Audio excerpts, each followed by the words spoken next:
Hello everyone, welcome back to another episode of All the Mods 10. Today we are starting outside because we need to figure out what piece of the All the Mods star do we want to handle today. Well, actually we don't even need to figure it out, I already know. Today's plan is for us to do this. So we need to get a wither builder. To get this we need a supreme machine frame. For that we need ether gas. So as we walk down the aisle with all the trophies that we've earned from killing bosses, our goal is to get some ether gas. The place I think I'm going to do that is right over here. I want to have it kind of be like a display. Actually, you know what? It would be kind of cute to have it right here in the middle. Have like the living wither right here. Yeah, let's do that. I'm going to put the wither here. And then I'm going to do everything that needs to be done to get ether gas here. The bad news is that there's also an ether gas B, which maybe we work towards because it might be better. Alright, so for us to get ether gas, we need a fluid laser base, which we should be able to craft everything here. And we need a bunch of laser drills. So I'll set that up for automation and we'll get to it. Oh, I probably want to do this. This recipe is expensive. And this gives us the witherproof glass. We already have wither skeletons still, right? We have tons of wither skeleton essence. Over here, it's been a really long time, but we've probably filled up on flux. And we have 5.7 million flux dust, way more than I'll ever need. So let's work on getting some cobbled soulstone automation. So go smooth soulstone, cobbled soulstone. So smooth, cobbled, that should turn on. And we're now getting cobbled soulstone. Perfect. We can grab all of this and then throw it into a chest here. Not necessarily something that's like strictly required, it's just will be nice to know that I will not run out of glass for soul glass. Like we already have witherproof glass, it's just I think this one looks a little bit nicer. Though technically, as long as our wither doesn't get out, we should be okay to just use any glass. Do we risk it? Do we just use any glass? Let's use any glass. Let's see how that goes. Let's give it a little bit of a design here. I'm sitting here setting some stuff up. This advanced pattern encoder is really useful because, so like for example, this recipe right here, ancient debris comes from basalt and netherite dust. I just made a pattern where you put the dust in from the bottom, the basalt in from the top, and in here I've configured it so that it takes the extra item from the top, input from the bottom, and outputs to the bottom. So like if I ordered 100 ancient debris, this will generate that debris for me, which is really nice. Alright, I have now built the thing. This right here is where we're going to contain a wither. Here's what's going on here. I just built something, just something to kind of look like there's something cool here. I haven't covered the top, and I'll explain why in a second. Let me explain what's going on here. We have a little container. We're going to put a wither here. The wither, as long as it's standing underneath a fluid laser base with a purple lens, this purple lens will provide us with the ether gas we need. So we'll put a wither here. This will do its work and we'll be good to go. Up here, connecting into the fluid laser base, I only have 12 laser drills here. I could definitely fit a few more. I just am a little afraid of the space that we have. What I do know is that I need to make sure I provide power to all of these machines and I want to have upgrades for them. So the thing I was showing you a second ago with the combiner was so that we can automate the tier add-ons, and I forgot to craft them, so may actually craft some. While that's crafting up there, I'll start getting the stasis chamber ready. This right here prevents anything inside of it from moving. I do not want this to rely on our flux network in case for some reason power goes out in our system. We want to make sure that this is in a separate reliable power source. If power goes out, we don't have a wither running around our base. The most reliable power source I had was over here, the thermo generators from Powa. I already have one in my inventory, but it's this. These thermo generators will provide a lot of power, way more than we need to power that one little stasis chamber. Down here, I don't really care about what else this powers, so I'm going to throw that there, give us a little bit of a platform here. I'm going to throw our lava down, throw our thermo generator here, and this should generate 15,000 FE per tick. Oh, this needs water too, that's right. Alright, there we go. We are now generating power for the stasis chamber. So we'll place our wither here. I don't know if there's a more efficient way to do this. So if someone has an idea, well, let me know, because I don't know that I have a more efficient idea. This will output fluid to the top. And here I'm just going to put a dimensional tank. So that will mean that we can actually cover this up right here. We should be able to cover up more spots here. But before I do that, I want to install upgrades. It is fine to grab whatever power I can here. Next up is just adding the wither. So here's our wither. Wither never faces the way we want it to. The reason I build this 4 blocks tall instead of just 3 blocks tall is because in the past I've built a 3 block tall and the wither would always escape.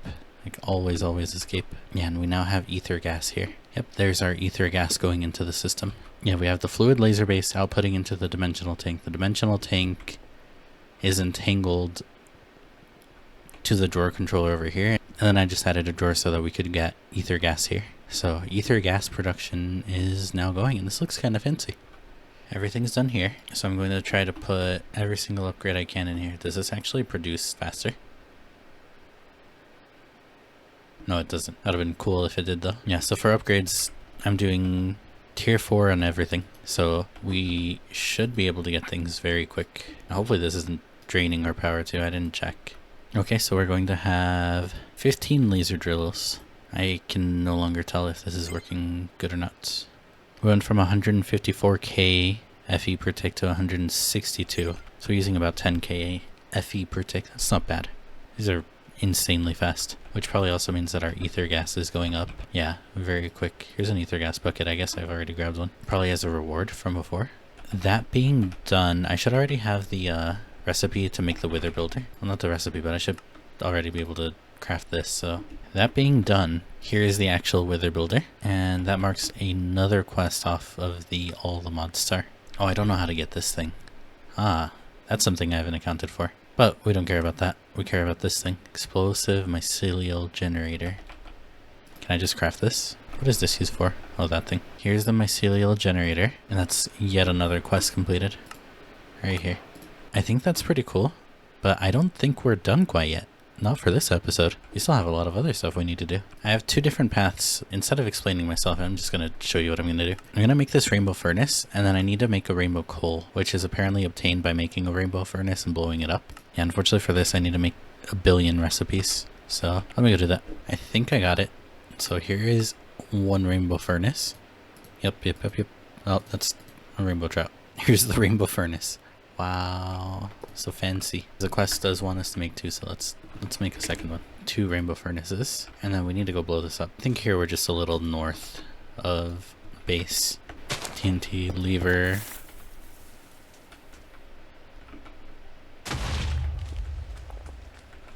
Oh, that did work. Okay, good. I was a little worried. There's our rainbow coal. That's a whole other quest line done. I haven't edited yet, but I'm pretty sure I still have a little bit of time left, and I have an idea. I'm crazy. I have ideas all over the place now. All right, I'm over here inside of our compact machine. We have these shady wizards here. I don't know if I need these guys or not. Even if I don't, here are a few more trading stations. So from Pneumaticraft, we found a bunch of compressed iron in chests. With that compressed iron, I had enough to make a compressed iron seed. And I did this such a long time ago that we now have 202,000 compressed iron ingots. But what we do need to make is from Pneumaticraft, charging station. I believe if we give this to a trader, it'll give us that pressure mechanic. So some of these items in the quest line, the aerial interface, we're going to have to craft ourselves manually. The hardest thing is we can't get the advanced pressure tube through this trading mechanic, but we can get really close to it. We should be able to find a trader who will give us unassembled PCBs, I believe. And then all we have to do from there is do this recipe, and we can do this recipe many times because we found the transistors and resistors already. The micromissiles also actually come from traders, so we can possibly find a trader who will give us micromissiles. Let me farm this and I'll let you know what I do find. Only took 3 villagers and one of them was no good. So what do I need? I need these finished PCBs. We bought 6 of them. And then this guy right here has micromissiles. I don't know why I bought 3, but there's those. Finished PCBs. This guy also sells transistors and capacitors, so that's pretty good. So like I said, to get this thing, we need advanced pressure tubes, which I don't think spawn anywhere. We have to craft it using the assembly laser. Unfortunately, we need more PCBs. Can I make a flux compressor immediately? Oh, I can. So that way I don't have to worry about much. You'd figure with such a large compact machine I'd spread out a little more, but I guess not. I forgot how loud these machines are. Here is a flux compressor. I think this generates heat, We actually have so many different things from Pneumaticraft. I haven't crafted like any of this. It's all from finding things in chests. Here's what I'm going to do. I'm going to put down compressed iron block, the vortex tube, which I need flipped like this, so the hot side is over there. And then I'm going to put down the flux compressor. I'm going to pressure tube into the vortex tube. Now, just because we haven't crafted things from this mod before doesn't mean we don't need to. I'm going to make some security upgrades. Here's a security upgrade for the flux compressor. I'm also going to make a speed upgrade. Hopefully I can make speed upgrades without worrying too much about other stuff. Oh, I need lubricant. Can I make the tablet? Amadron tablet. Oh, I can just make this. Okay, good. Here's an ultimate fluid tank. Here's a barrel. Another charger. I'm going to fill this barrel with a bunch of emeralds. I've added a few more compressors because probably a good idea. But I didn't hook these ones up to anything to dissipate heat. So we'll see how they go. They're probably going to be very inefficient. We'll be putting things in this order. Assembly controller has to be connected to the pressure tube. The assembly platform should be somewhere in the middle of wherever the machines go. Assembly laser right next to it. Assembly platform right here. Import right here. Export on the opposite side. And then assembly drill on this side. This is the way I'm going to have this going. And I just need barrels here. And then this is done. The Amadron tablet now has 2.4 bars, so I'm going to go ahead and crouch and right click. We need 2 different inventories. We need one for the items that go in and out, and then we need one for the fluids. And if we right click this, one thing we need to order is this drill and laser, and then I was going to order as much lubricant as we can. All right, place that order, and then we'll wait for the drones to appear. Unless for some reason they can't make it to this dimension. Oh, there they are. I had to send 2 drones to grab all the emeralds. Yep, and here they are filling our stuff back in. Here's that drill and laser. There's 72 buckets of lubricant. We can just straight up make 72 speed upgrades now. Oh, and there's new stuff on the Amadron tablet. Ooh, wire cutters. I'll head back to the machine. Here's some speed upgrades. Let's see how bad the heat is. Something just exploded. Or was the cable behind it? That makes sense, actually. These tubes can only hold 5 bar, so it does make sense that it blew up. Fun fact, these safety tube modules, you can actually install directly on tubes, and they'll release pressure when it gets too high. Let's make our advanced pressure tubes. I already had advanced pressure tubes. I did all that for nothing. That's cool. Whatever. Now I'm sad. We made this whole machine, so we might as well use it. Here is a block of compressed iron. Please use. Oh, you need the, here's your drill and laser. And here's the speed upgrade. One side is the input. The input is by the importer, and then the exporter is where they will end up. So there's more pressurized tubes. I have no clue how I got them. Probably from a trader or villager or something. And that being said, I think we're good to wrap up this part of this because here's our aerial interface. We've once again wrapped up another episode of this All the Mod series. I think we're about done for today. So thank you all for watching. And we'll see you next time. Bye-bye.